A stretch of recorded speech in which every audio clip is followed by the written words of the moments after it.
Mga Lods, magandang araw! Halika at samahan nyo na maglibot-libot ang inyong kaibigang Halimaw. Mula dito sa aming tirahan ay pupunta tayo ng syudad ng Cebu. At sa ating paglalakbay ako ay patuloy na mangangako na kahit matitinis ang araw ay hindi kami bibigo. Hindi kagaya ng 20 pesos per kilo na pangako.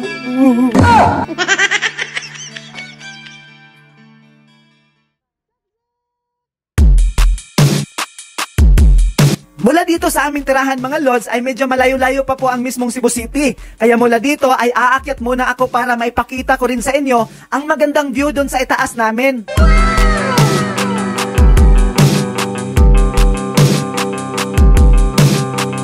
At saka mga Lods, kung nanonood ka sa Facebook o sa TikTok ngayon, ay sinadya kong maiikli lamang ang mga video dito. Kaya kung gusto mong makita yung mga full video natin, punta ka lang sa YouTube channel, itype mo lang po ang Michael Ako. Marami po akong mga video doon. Maraming salamat mga Lods!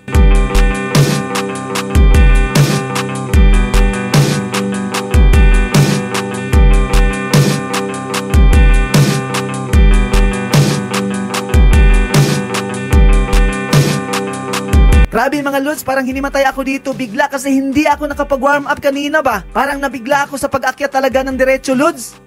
Parang dagok ng buhay na di ko namamalayan, bigla na lang akong tinamaan.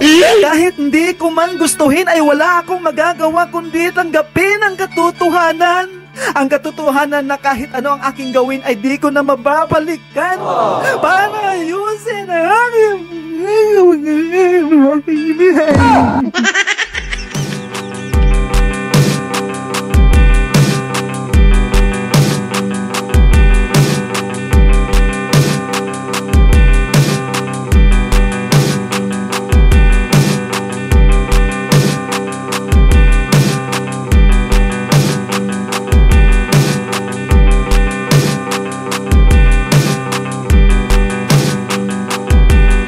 Pero pagdating ko dito ay may nakaharang na. Hindi ko talaga alam kung sila'y nananadya o talagang sila'y napapangitan lang sa aking mukha. Kami pala ay nakatira sa upper part ng Cebu mga Lods, kaya kung pupunta kami sa Cebu City mismo, ay siguro it will take few minutes of riding, or shall we say, probably 20 minutes.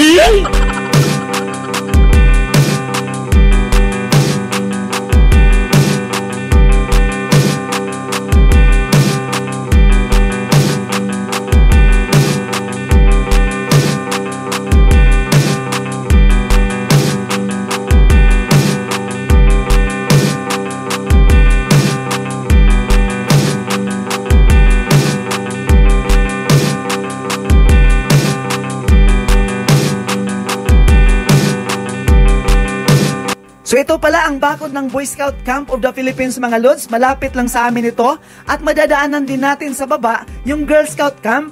So enjoy lang tayo sa ride habang nagtitingin tayo sa mga scenery mga Lods ha.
So ito yung sinasabi ko kanina na Girl Scout Camp mga Lods. Siguro mga 1 kilometer lang po ang pagitan nila sa Boy Scout.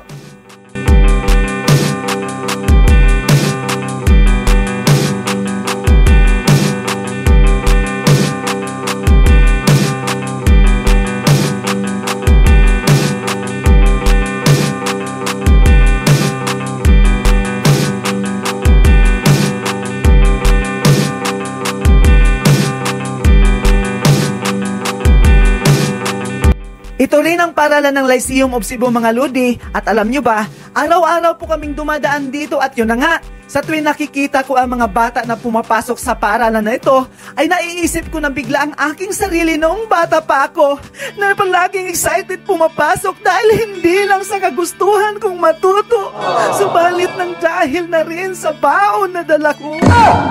Ang sarap pala maging bata, no? Dahil wala ka ng ibang inaalala kundi ang sarili mo. Dahil hindi pa natin karga ang anumang responsibilidad dahil tayo ay bata lamang na kahit magkakahirap-hirap, magkakasakit at mapupuyat ang ating mga magulang, pero tinitiis pa rin nila para tayo lang ay maigapang. Subalit napakasakit isipin na yung iba sa atin ay nagiging buang ni sa kanilang mga magulang ay hindi marunong magpasalamat at mga walang galang.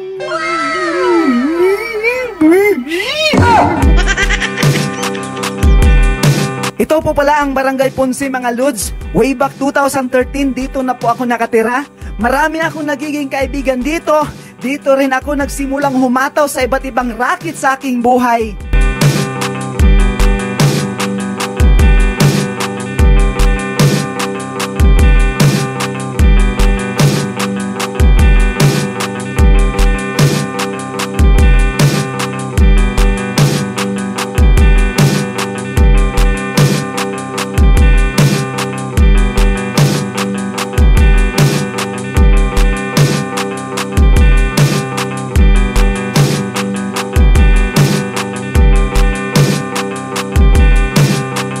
So Lods, malapit na po tayo sa downtown at sa mga building na naman tayo mag-i-enjoy.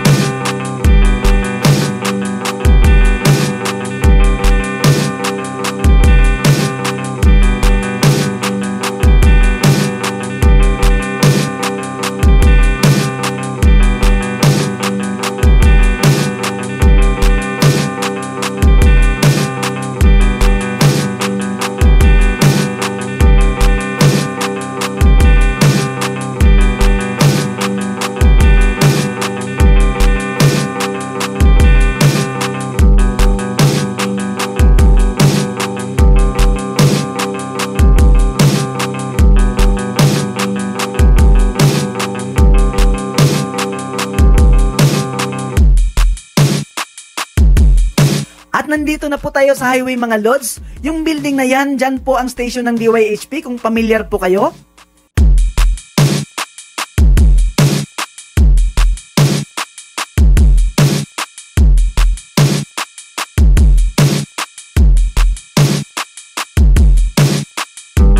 Ayan, nandito na po tayo ngayon sa Kapitolyo ng Cebu kaso natatakpan po siya ng mga kahoy mga Lods.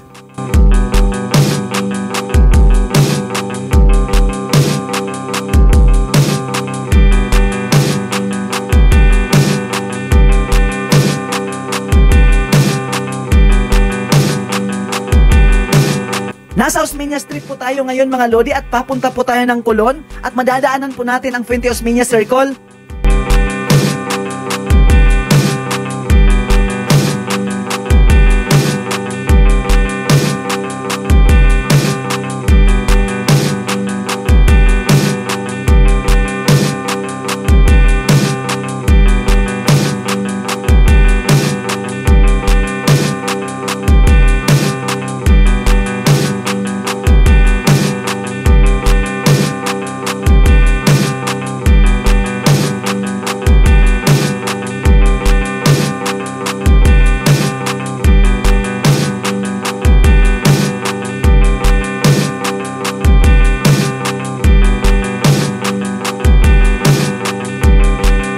Ito po ang Fuente Osmeña mga Lodi.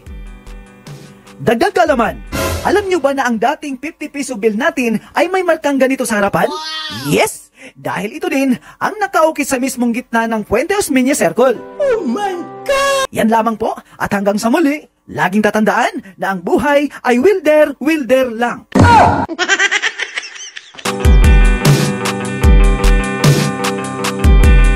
At para maipasyal ko kayo mga Lodi, ay iiko tayo ng isa. Kagaya ng mga taong walang ibang ginawa kundi paiikutin ka. Mga taong hindi marunong umunawa sa kanilang kapwa. Mga taong napupuno ng pagkukunwari sa kanilang mga sarili. Ani mo'y mga perlas sa dagat na walang dungis. Mga taong nagiging masaya sa kapahamakan ng iba. Mga taong pilit kang tatapakan basta maisalba lang sila. Kaya minsan napag-isip-isip ko, palagi na labang ganito ang sistema ng ating mundo? Na kahit pilit kang nagpapakabuti at nagpapakumbaba sa iyong sarili, ay susundan at susundan ka pa rin ng mga bagay na hindi mo pinipili. Pero ganun pa man, ay walang makakatibag sa ating prinsipyo na kahit lubusan na ang paghihikaos natin ay lumalaman pa rin tayo. Hayaan mo ang mga taong mapanghusga. Basta tuloy lang tayo sa paggawa ng kabutihan para sa ating sarili at para sa ating kapwa. Sabay-sabay nating punitin ang sidulan.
Makikita ninyo mga Lods ay merong mga proyekto na kasalukuyang ginagawa dahil gusto pa ng mayor namin dito na kahit minsan ay magiging Singapore-like din ang Cebu City.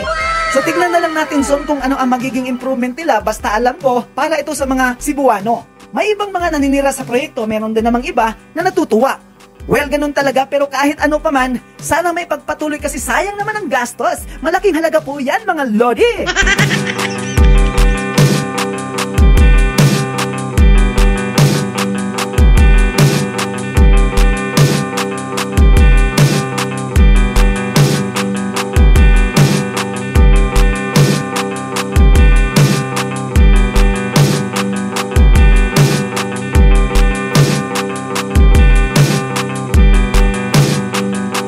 Ayan, nandito na po tayo sa Colon at welcome po mga Lodi.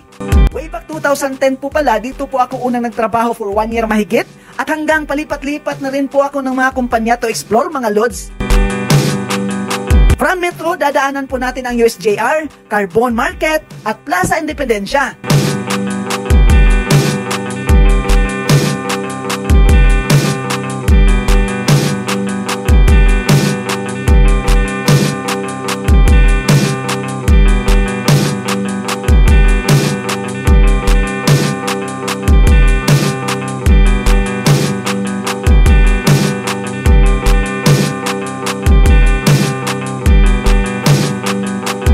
Nandito na po tayo sa USJR mga Lods.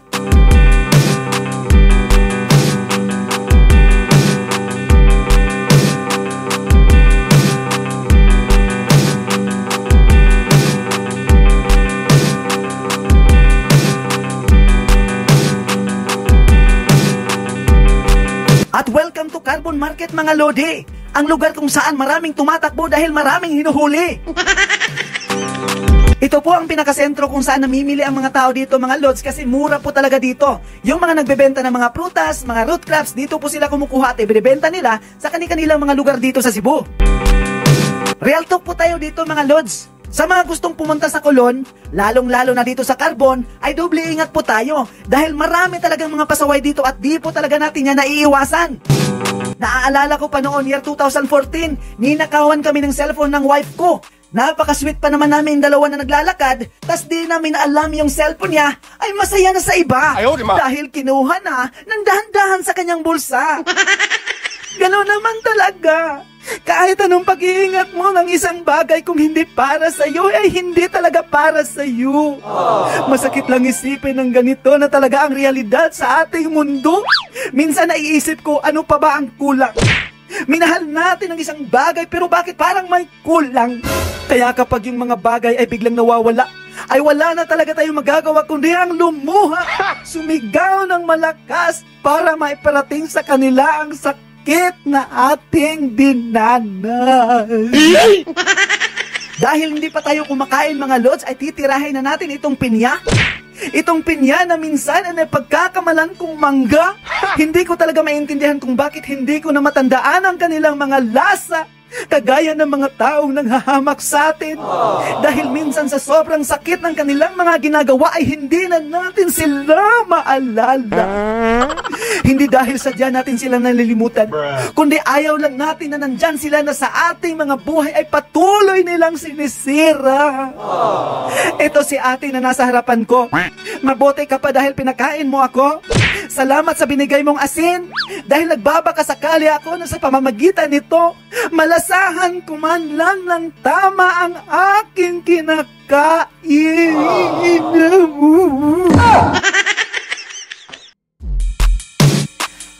At finally mga lodi, nandito na naman ako sa Plaza Independencia kung saan malapit lang po ito sa Pier 1.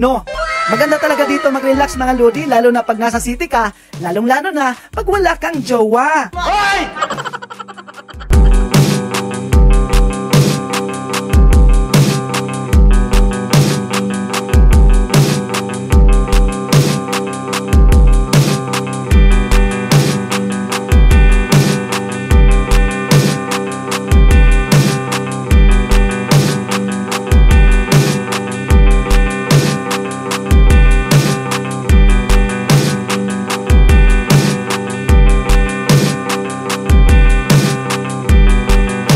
Dito ay pauwi na naman tayo mga lods, pero sa ibang direksyon tayo dadaan. Mula dito lalakbayin natin ang Parian, Tipadilla, Lorega, Carita at Iscario. Saka tayo aakyat na naman pauwi.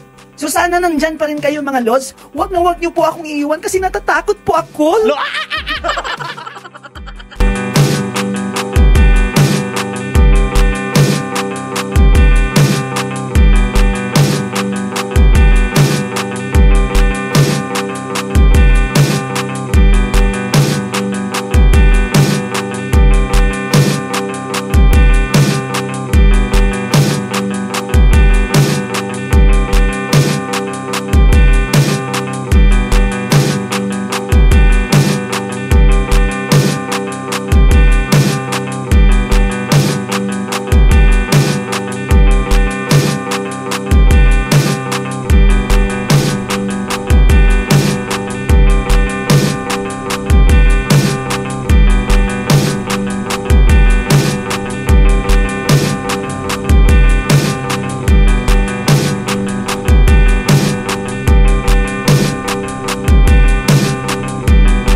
Grabe yung araw ngayon, Lods. Tirik na tirik.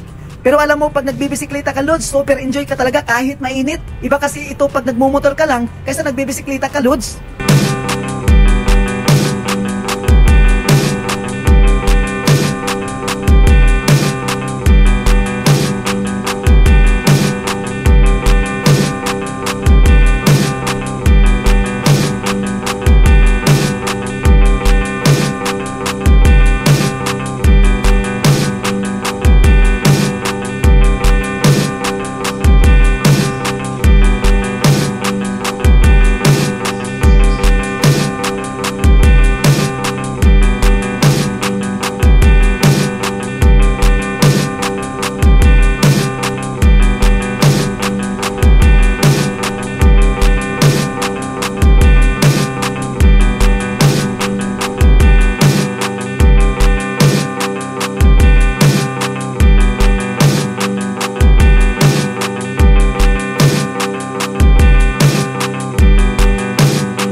Ito po yung parian mga lodi kung saan maraming mga inukit na larawan ng ating mga bayani. Kagaya na lamang ni Jose Rizal, Lapu-Lapu, Magellan, at syempre bayani at bayani.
Barangay Padilla na po tayo mga Lods.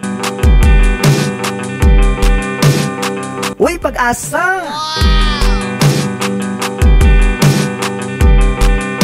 Uy, Cebuana! Basta sa Cebuana, may pag-asa. Ikaw ba'y gipit sa pera pero may alahas ka? Lapit na sa Cebuana dahil mataas ang kanilang appraisal value at talagang di ka magsisisi dito. Gusto mo na mag-ipon? Yung micro savings mo na yan. Madali lang mag-apply. O diba?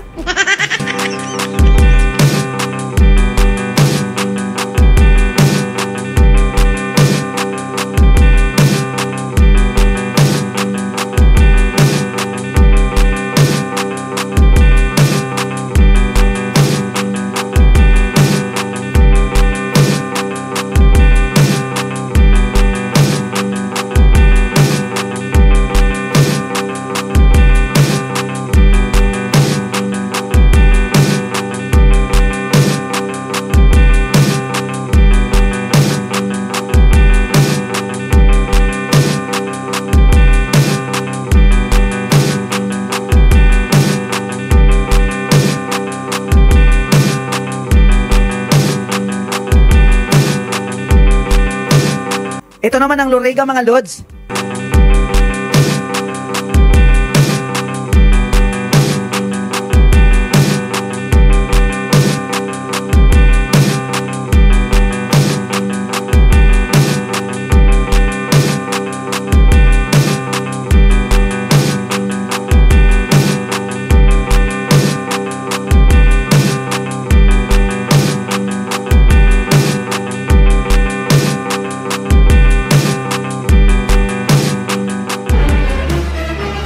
Alam mo mga Lods, di ko talaga sinadya makita si Kuya na kahit mahirap at mainit ay sinasabayan pa rin niya.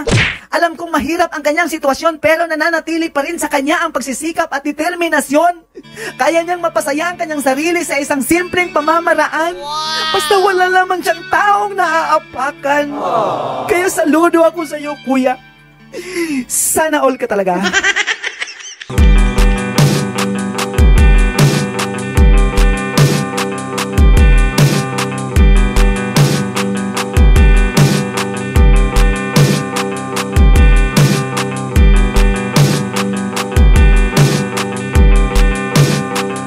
Araw ngayon ng kalagkalag kung sa Cebuano pa mga Lods, kung sa Tagalog undas ata tawag nila dito. So nandito po tayo ngayon sa Carita Cemetery mga idol kung saan maraming mga bumibisita dyan sa loob para dalawin ang kani-kanila mga mahal sa buhay.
Nandito na po tayo ngayon sa Gorordo mga idol, medyo malapit na po tayo. Pero nagugutom po ako kaya kain muna tayo, baka himatayin tayong bigla.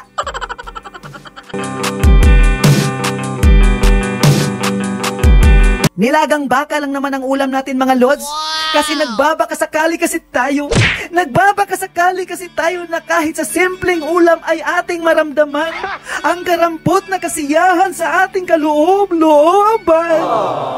Hinaluan ko na rin ng pinigang sili ang sabaw. Para kasabay sa aking paghigop ay aalalayan ng hapdi ang aking budhi na napupuno ng pighati. At nangangako ako na pagkatapos kong lasapin ang pagkain ito, ay mag-iiba ang aking pananaw sa buhay at aasahan sa mga darating na panahon tayo ay mas tumibay.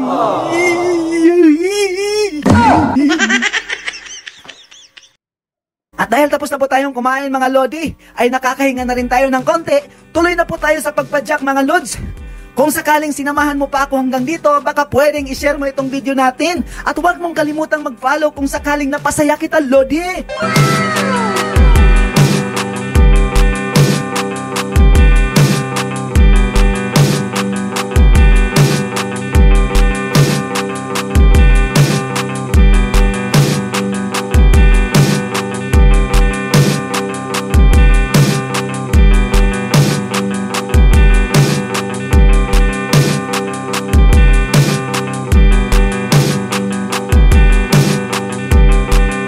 At nandito na tayo sa Iscario Street mga lods. Ito na pala yung huling street na hahatawin natin. Saka tayo aakyat ng bundok pa uwi.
At sa wakas mga lods, nakauwi na rin tayo at kung sakaling umabot kayo rito at nai-enjoy ninyo ang ride natin, please paki-comment ng enjoy para i-shoutout natin sa next video.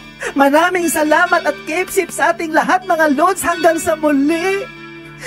Bye-bye!